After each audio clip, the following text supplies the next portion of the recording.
آج ہم آپ کو ایک ایسی دل دہلا دینے والا قصہ سنانے جا رہے ہیں جو نہ صرف ایمان کا امتحان ہے بلکہ انسانیت کی عظمت اور قربانی کی مثال بھی ہے۔ یہ قصہ دو انبیاء کا ہے جو باپ بیٹے تھے اور جنہیں ان کی قوم نے ایک کے بعد ایک شہید کر دیا۔ پہلے بیٹے کو شہید کیا گیا اور اس کی شہادت پر زمین و آسمان بھی غم سے رونے لگے۔ ناظرین، حضرت زکریا علیہ السلام کا قصہ نہ صرف ایمان کی گہرائیوں میں لے جاتا ہے بلکہ ایک عظیم قربانی اور صبر کی مثال بھی پیش کرتی ہے۔ آپ کو یاد ہوگا کہ حضرت زکریا علیہ السلام کو بڑھاپے میں آرے سے کاٹا گیا تھا اور ان کی زندگی کا یہ مرحلہ بہت ہی تکلیف دہ تھا۔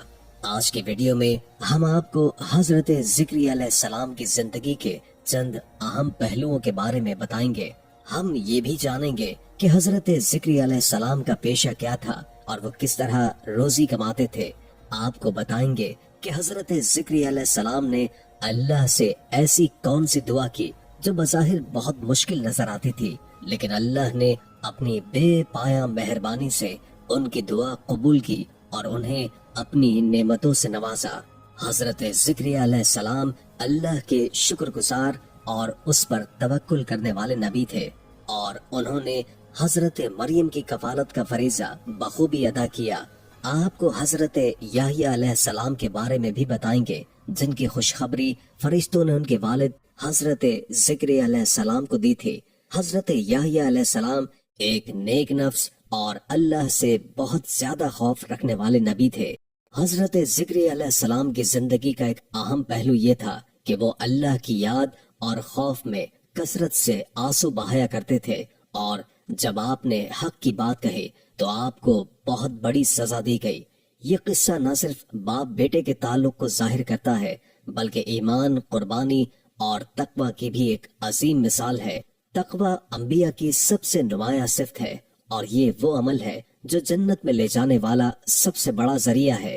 آپ سے گزارش ہے کہ اس ویڈیو کو آخر تک لازماً دیکھیں تاکہ آپ حضرت زکریا علیہ السلام کی زندگی کے ان اہم پہلوؤں سے روشنی حاصل کر سکیں جو ہماری روحانیت اور ایمان کو مضبوط بناتے ہیں۔ ابن عسکر رحمت اللہ تعالی علیہ اپنی مشہور کتاب میں ذکر کرتے ہیں کہ حضرت زکریا علیہ السلام کے والد محترم کا اسم گرامی بقیہ تھا۔ حضرت زکریا بھی دیگر انبیاء کی طرح اپنے ہاتھ سے کام کیا کرتے تھے، جیسے کہ ایک حدیث مبارکہ سے ثابت ہے۔ حضرت ابو ہریرہ رضی اللہ تعالی عنہ سے روایت ہے کہ جناب نبی کریم صلی اللہ علیہ وآلہ وسلم نے فرمایا کہ حضرت زکریا علیہ السلام بڑھئی تھے۔ مسند احمد۔ دنیا میں جتنے بھی انبیاء کرام کو بھیجا گیا انہوں نے اپنے معاش کے لیے کسی نہ کسی پیشے کو اختیار کیا۔ وہ اپنی روزی اپنے ہاتھ کی محنت سے کماتے اور دوسروں پر بوجھ نہیں ڈالتے تھے۔ دین حق کی تبلیغ کا کام کرتے ہوئے انہوں نے کبھی بھی اس کا معاوضہ نہیں لیا، بلکہ فرمایا کہ میں تم سے اس تبلیغ کی کوئی اجرت نہیں مانگتا، میری اجرت تو اللہ کے ذمہ ہے۔ القرآن۔ مفسرین بیان کرتے ہیں کہ حضرت آدم علیہ السلام کو جب دنیا میں بھیجا گیا تو ان کے پاس جنت کے پودوں کے بیج تھے۔ ان کے ذریعے کاشتکاری شروع ہوئی اور حضرت آدم علیہ السلام نے سب سے پہلے آٹا پیس کر روٹی بنائی اور ستر پوشی کے لیے جانوروں کی کھال سے لباس تیار کیا۔ حضرت جبریل علیہ السلام نے انہیں یہ سب کام سکھائے۔ حضرت شیش علیہ السلام نے تعمیر کا کام شروع کیا اور شہر و قلعے بنائے جن میں بابل اور سوس شامل ہیں۔ حضرت نوح علیہ السلام لکڑی کے کام میں مہارت رکھتے تھے اور کشتی بنائی۔ حضرت ادریس علیہ السلام نے کپڑا بنانا، ناپ تول اور اوزار بنانے کا طریقہ سیکھا۔ حضرت ہود علیہ السلام اور حضرت صالح علیہ السلام نے تجارت کی۔ حضرت ابراہیم علیہ السلام اور حضرت اسماعیل علیہ السلام کھیتی باڑی اور تعمیراتی کام کیا کرتے تھے اور خانہ کعبہ کی تعمیر میں شریک تھے۔ حضرت سلیمان علیہ السلام عظیم سلطنت کے مالک ہونے کے باوجود بھی کبھی اپنے ہاتھ سے پنکھے اور جھاڑو بناتے تھے۔ امام الانبیاء سید المرسلین حضور نبی کریم صلی اللہ علیہ وآلہ وسلم نے بچپن میں بکریاں چرائیں اور نبوت ملنے سے پہلے حضرت خدیجہ الکبریٰ رضی اللہ تعالی عنہما کے لیے تجارت کی۔ حضرت عبداللہ بن ابی الصائب رضی اللہ تعالی عنہ نے اپنی تجارت کی یاد دہانی کرتے ہوئے فرمایا کہ وہ دور جاہلیت میں نبی کریم صلی اللہ علیہ وآلہ وسلم کے شریک تجارت تھے، اور آپ صلی اللہ علیہ وآلہ وسلم ہمیشہ راست بازی اور ایمانداری کا مظاہرہ کیا کرتے تھے۔ ناظرین، بیت المقدس کے امام اور مذہبی پیشوا حضرت عمران بن ناشی اور ان کی اہلیہ حضرت حنہ بنت فاقوس بن قابل انتہائی نیک اور پارسا انسان تھے۔ دونوں اپنی زندگی اللہ تعالی کی ہدایت کے مطابق بسر کرتے تھے، لیکن طویل عرصہ گزر جانے کے باوجود بھی اولاد سے محروم تھے، اور اسی غم میں وہ اللہ کے حضور دعائیں کیا کرتے تھے۔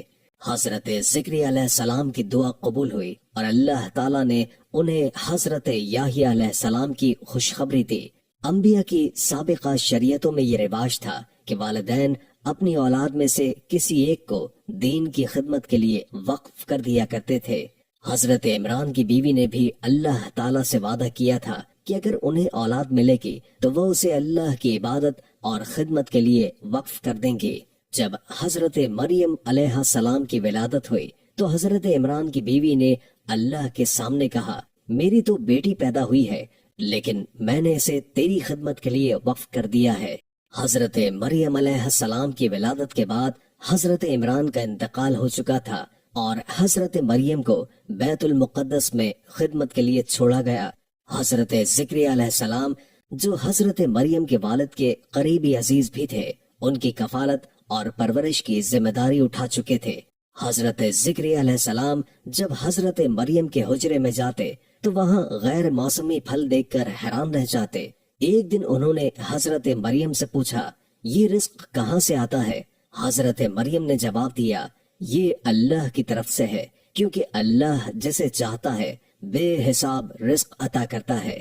حضرت مریم کی اس کرامت کو دیکھ کر حضرت زکریا علیہ السلام کے دل میں اپنی اولاد کی خواہش پیدا ہوئی، اور انہوں نے اللہ سے دعا کی کہ انہیں بھی صالح اولاد عطا کرے۔ اللہ نے ان کی دعا قبول کی اور فرشتوں کو بھیجا تاکہ حضرت زکریا علیہ السلام کو حضرت یحییٰ علیہ السلام کی ولادت کی خوشخبری دیں۔ فرشتوں نے حضرت زکریا علیہ السلام کو خوشخبری دی کہ حضرت یحییٰ علیہ السلام اللہ کے نبی ہوں گے اور وہ حضرت عیسیٰ علیہ السلام کی تصدیق کریں گے۔ قرآن کریم میں حضرت زکریا علیہ السلام کی دعا اور ان کی قبولیت کا ذکر سورہ مریم میں بھی ملتا ہے۔ حضرت زکریا علیہ السلام نے اللہ سے فرمایا کہ ان کی ہڈیاں کمزور ہو چکی ہیں اور ان کا سر بڑھاپے سے چمکنے لگا ہے، لیکن وہ ہمیشہ اللہ کے وعدے پر یقین رکھتے ہیں۔ اللہ تعالیٰ نے حضرت زکریا علیہ السلام کو حضرت یحییٰ علیہ السلام کی خوشخبری دی اور ایک نشان مقرر کیا کہ وہ 3 دن تک کسی سے بات نہیں کر سکیں گے، حالانکہ وہ تندرست ہوں گے۔ حضرت زکریا علیہ السلام کے پاس فرشتے آئے اور اشارے سے کہا کہ وہ صبح شام اللہ کی تسبیح بیان کرتے رہیں، جیسا کہ سورہ مریم میں ذکر ہے۔ امام قرطبی رحم اللہ تعالی علیہ فرماتے ہیں کہ دعا میں اپنی کمزوری اور حاجت کا ذکر کرنا دعا کی قبولیت میں مددگار ثابت ہوتا ہے۔ علماء کرام کے نزدیک دعا میں سب سے پہلے اللہ کی نعمتوں اور اپنی حاجت کا ذکر کرنا مستحب ہے، جیسے کہ مفتی محمد شفیع رحم اللہ نے معرف القرآن میں بیان کیا ہے۔ اللہ تعالیٰ نے بنی اسرائیل پر اپنی بے شمار نعمتیں نازل کی اور ان میں سب سے زیادہ انبیاء مبعوث فرمائے، لیکن بنی اسرائیل ایک نافرمان قوم ثابت ہوئی اور انہوں نے بار بار اللہ کے احکام کی خلاف ورزی کی، یہاں تک کہ انہوں نے انبیاء کو بھی قتل کر دیا۔ قرآن میں اللہ تعالیٰ فرماتا ہے، جو لوگ اللہ کی آیات کا انکار کرتے ہیں اور انبیاء کو ناحق قتل کرتے ہیں، اور جو لوگ انصاف کی بات کرتے ہیں ان کو بھی قتل کرتے ہیں، ان کے لیے دردناک عذاب ہے۔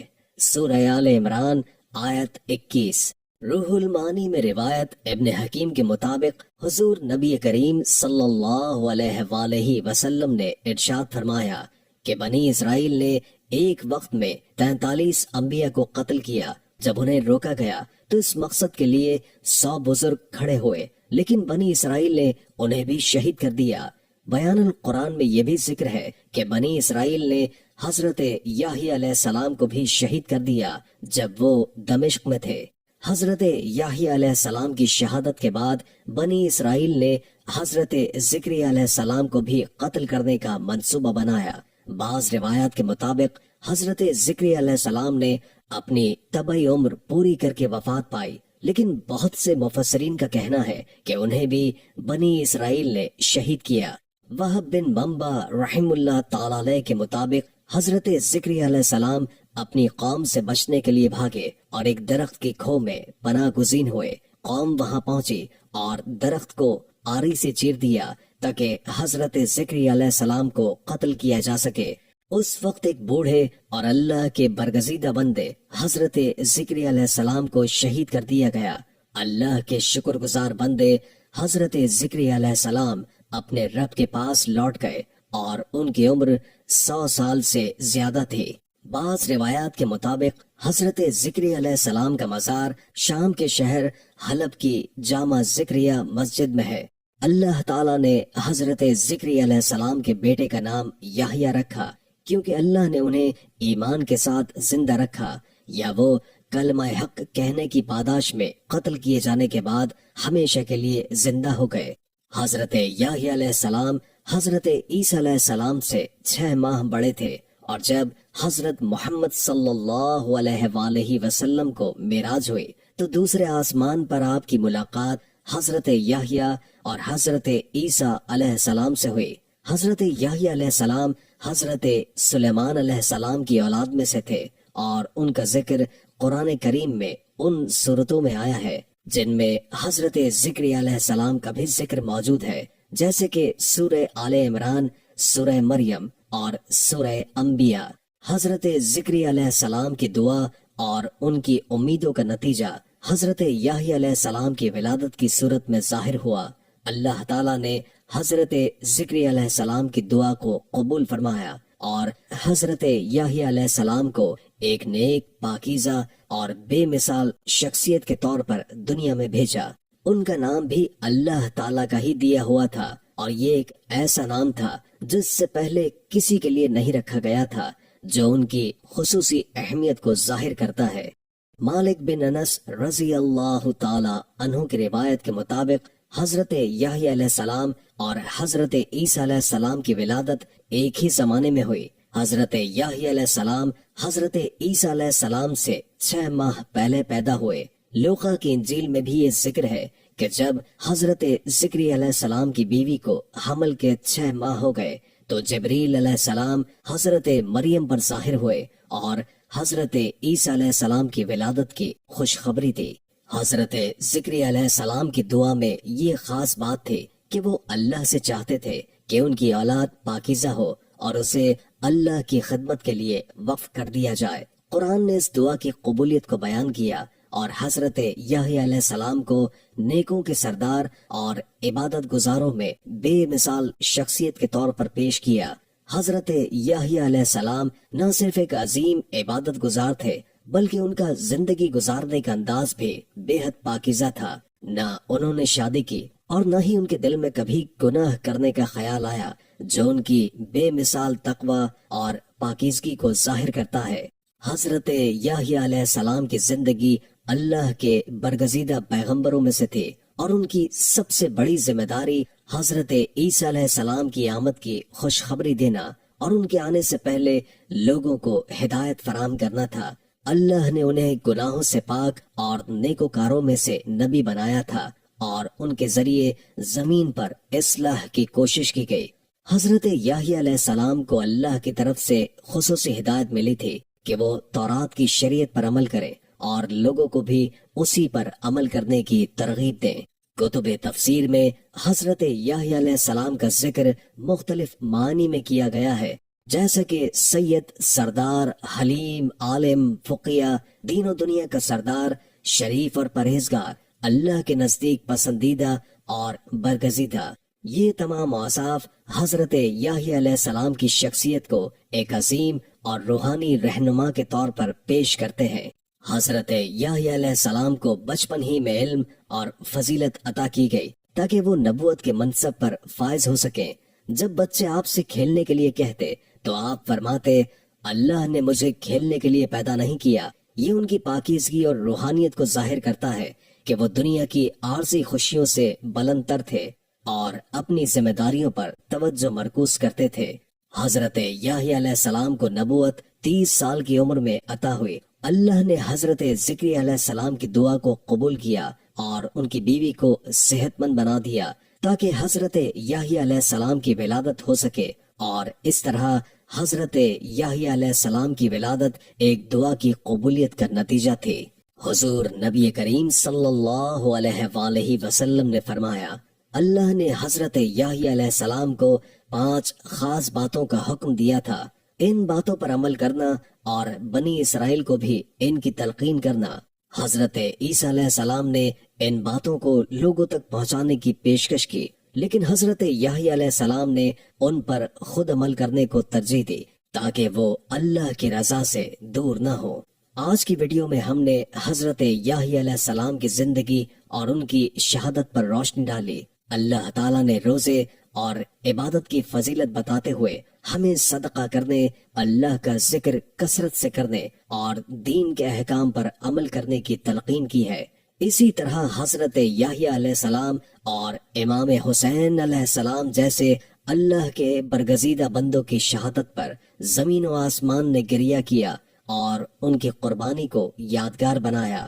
روایت کے مطابق حضرت یحییٰ علیہ السلام کا سر دمشق کی جامع مسجد میں دفن کیا گیا ہے۔ اگر آپ کو ہماری ویڈیو پسند آئی ہے تو براہ کرم ہمارے چینل کو سبسکرائب کر دیں، بیل آئیکن کو دبائیں تاکہ ہماری مزید ویڈیوز کے نوٹیفیکیشن مل سکے، اور ویڈیو کو لائک کریں، اپنی رائے کا اظہار کامنٹس میں کریں، اور اگر آپ کے ذہن میں کوئی سوال ہے تو ہمیں ضرور بتائیں۔ اللہ آپ کو اپنی حفظ و امان میں رکھے، آمین۔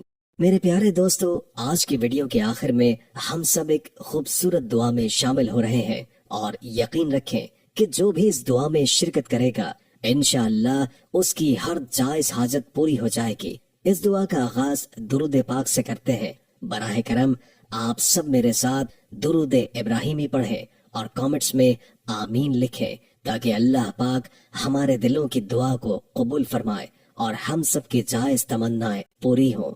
دعا کا آغاز کرتے ہیں۔ بسم اللہ الرحمن الرحیم۔ اللہم صلی علی محمد وعلی آل محمد کما صلیت علی ابراہیم وعلی آل ابراہیم انک حمید مجید۔ اللہم بارک علی محمد وعلی آل محمد کما بارکت علی ابراہیم وعلی آل ابراہیم انک حمید مجید۔ اے رب جلیل، تیری تمام تر حمد و تعریف ہے کہ تو ہی سب کچھ عطا کرنے والا ہے اور تو ہی ہر حاجت کو پورا کرنے والا ہے۔ ہم تیری بے پایا رحمت اور فضل کے شکر گزار ہیں۔ یا اللہ، اپنے پیارے نبی محمد صلی اللہ علیہ وآلہ وسلم کے صدقے ہمیں اپنی بخشش سے نواز دے، ہماری مشکلات کو آسانی میں بدل دے، ہمارے دلوں کو ایمان کی روشنی سے منور فرما دے اور ہمیں نیک اعمال کرنے کی توفیق عطا کر۔ ہم سب کو اپنے در سے کبھی محروم نہ کر، ہماری زندگی میں سکون اور خوشیاں بھر دے اور ہمیں صحیح راہ راست پر ہمیشہ قائم رکھ۔ یا اللہ، ہمیں ہر طرح کی آزمائش سے محفوظ رکھ اور ہمیں اپنے قرب کا احساس دے اور ہمارے دلوں کو اپنے ذکر سے معطر کر دے۔ اے رب العالمین، ہمارے والدین، خاندان اور نسلوں پر اپنی خاص رحمت نازل فرما، ہمیں بے حساب رزق عطا فرما، حسد اور بغض سے بچا اور ہمیں ہر قدم پر اپنی پناہ میں رکھ۔ اے اللہ، جب ہم کمزور پڑیں تو ہمیں مضبوطی عطا کر، جب بھی ہمیں مشکلات گھیر لیں تو آسانیاں پیدا کرتے۔ ہماری زندگی کے ہر پہلو میں ہمیں اپنی رحمت کی چھاؤں عطا کر، جب ہم بھٹک جائیں تو ہمیں اپنی ہدایت کی طرف واپس لے آ۔ اے پروردگار، ہماری مایوسیوں کو امید میں بدلتے، ہمارے دلوں کی دعاؤں کو قبول فرما اور ہمیں ہر لمحے اپنی حفاظت میں رکھ۔ ناظرین، اگر آپ کو یہ دعا پسند آئی ہو تو کامنٹس میں آمین لکھیں اور ہمارے چینل کو سبسکرائب کریں۔ ہم امید کرتے ہیں کہ آپ اس دعا سے فیضیاب ہوں گے اور اللہ آپ کی زندگی میں خوشیاں بھر دے۔